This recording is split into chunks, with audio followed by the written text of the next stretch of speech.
Tanam pokok, dan pokok-pokok ni pula boleh buat tali pengikat kemah. Dia tak terasa macam padang mahsyar lah. Tu yang setengah orang dia tak apa setujulah tanam pokok di situ. Tapi kalau tak tanam pula payah. Nak ikat kemah payah. Dan panas sangat, orang pun tak tahan kan. Kalau kita pergi Arafah sekarang, dia hijau, banyak pokok. Pak Mat dah pergi lah, betul Pak Mat? Banyak pokok. Dia sepatutnya kering kontang, tak boleh ada pokok tu.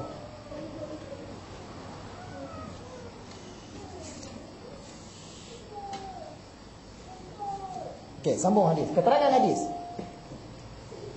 Sekarang kita telah mula menyaksikan kebenaran sabdaan junjungan kita ini. Kita banyak melihat tanah Arab yang dahulunya tandus dan kering kontang, tetapi sekarang telah mulai menghijau dan ditumbuhi rumput dan pohon-pohon kayu.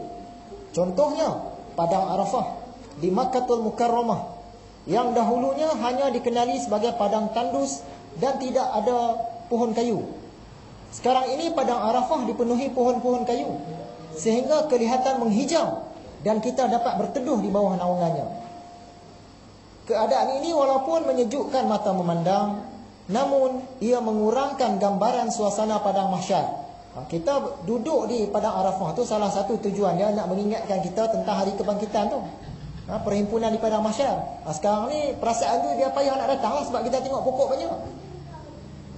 Tempat berhimpun seluruh makhluk pada hari kiamat nanti, yang merupakan tujuan utama dan pelajaran penting yang diambil dari suasana wukuf jamaah haji di padang Arafah pada setiap 9 Zulhijjah tahun Hijriah.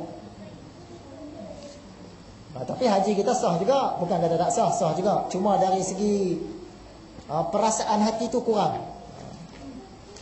Bercerita tentang padang Arafah, di manakah terletaknya padang Arafah ni?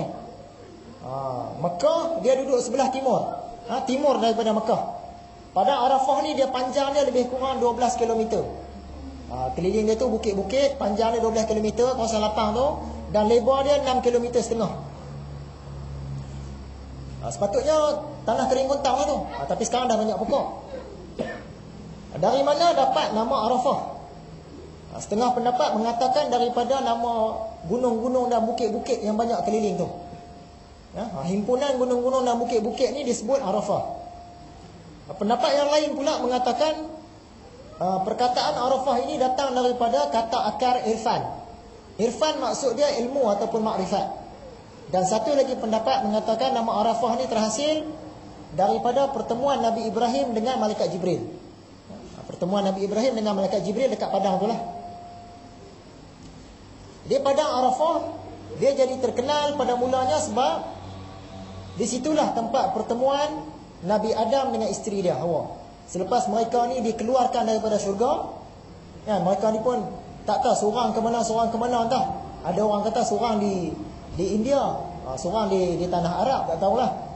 Jadi berkelana lah jalan bertahun-tahun sambil menangis, mohon ampun daripada Tuhan. Akhirnya jumpa di padang Arafah. Di situ tu ada satu bukit, nama dia Jabal Ar-Rahmah. Jabal Rahmah. Di situlah Nabi Adam jumpa dengan Siti Hawa. Mereka pun bertangis-tangisan lah dan beribadah minta ampun daripada Tuhan dan diampunkan. Tu padang Arafah. Ada satu peristiwa, seorang makcik ni dia stroke. Jadi sebelah badan dia tu macam payah nak bergerak. Tapi dia buat haji ke umrah saya tak tahulah.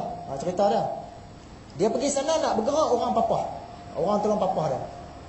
Sampailah pada Arafah. Bila sampai pada Arafah ni, dia minta doa dekat Tuhan supaya penyakit stroke dia hilang. Betul penyakit stroke dia hilang. Orang terkejut, lepas tu dia boleh bangun, elok, boleh berjalan sendiri. Sedangkan sebelum tu orang kena papah, dia nak bergerak ke mana-mana orang kena pegang. Lepas tu terus baik penyakit stroke dia. Jadi pengajaran dia, padang Arafah ni dia tempat untuk berdoa. Nabi Adam dengan isteri dia Hawa pun berdoa di situ bertahun-tahun dan Tuhan ampunkan. Dan banyaklah kisah-kisah yang saya sebut tadi ni. Satu kisah lah, makcik tu dia kena stroke. Dia pergi di sana, dia berdoa dan Allah kabulkan. Cash, masa tu juga hilang penyakit dia. Jadi kalau kita berpeluang menunaikan fardu haji, kita pergi kepada Arafah, salah satu kerja kita ialah berdoa.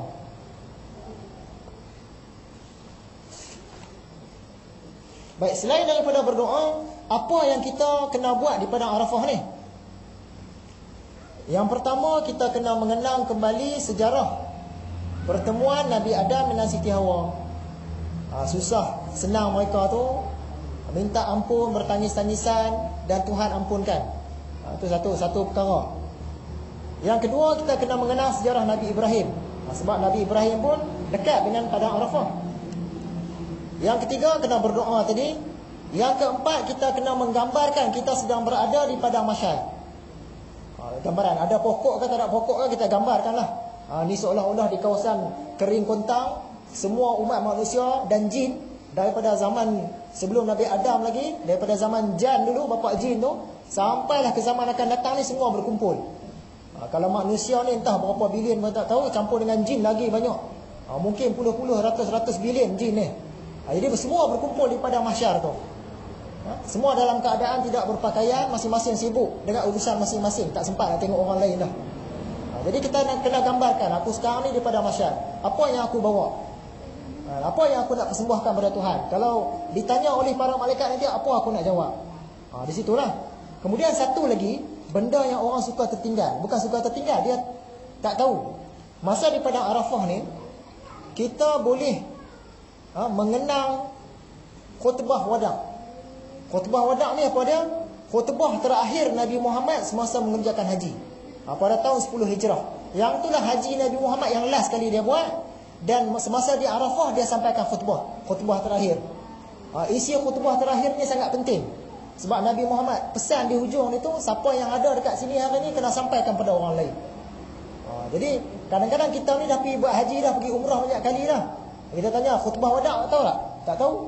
Khutbah wada' tak tahu. Padahal benda ni penting.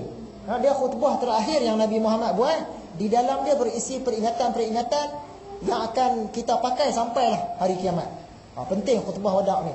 Kita carilah nanti khutbah wada' ni. Ya. Di sini saya ada salin dia punya pembukaan saja sikit. Dia panjang. Khutbah wada' ni pesanan terakhir Nabi Muhammad. Ya. Nabi Muhammad dia mulakan khutbah ni, dia cakap lebih kurang macam ni lah, tapi dalam bahasa Arab. Saya cakap bahasa Melayu lah. Ya Allah, ya Tuhan kau ni. Bukan. Yang tu doa. Bukan, tak masuk doa lagi. Kata Nabi Muhammad dalam bahasa Melayu, wahai manusia, dengarlah baik-baik apa yang hendak aku katakan. Aku tidak mengetahui apakah aku dapat bertemu lagi dengan kamu semua selepas tahun ini. Oleh itu, dengarlah dengan teliti kata-kataku ini, dan sampaikanlah ia kepada orang-orang yang tidak dapat hadir di sini pada hari ini. Itu kata Nabi Muhammad. Di bawah tu panjang lagi tu khutbah wada' ni. Mungkin nanti saya carilah, saya foto setiap saya bagi insya-Allah. Jadi bila sampai di Padang Mahsyar tu, salah satu perkara yang kita kena buat, kita renung-renungkanlah isi khutbah wada' ni. Di antaranya, barang orang kalau kita ambil kena kembalikan kepada tuan dia yang hak. Itu salah satu yang Nabi pesan dalam khutbah terakhir dia.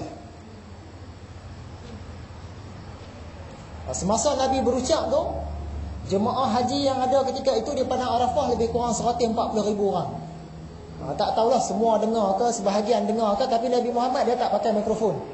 140,000 orang dia buat khutbah. Tak tahulah tu macam mana, suara dia kuat ke mana. Sekarang ni lagi ramai lah, dekat 2 juta, dekat 3 juta orang.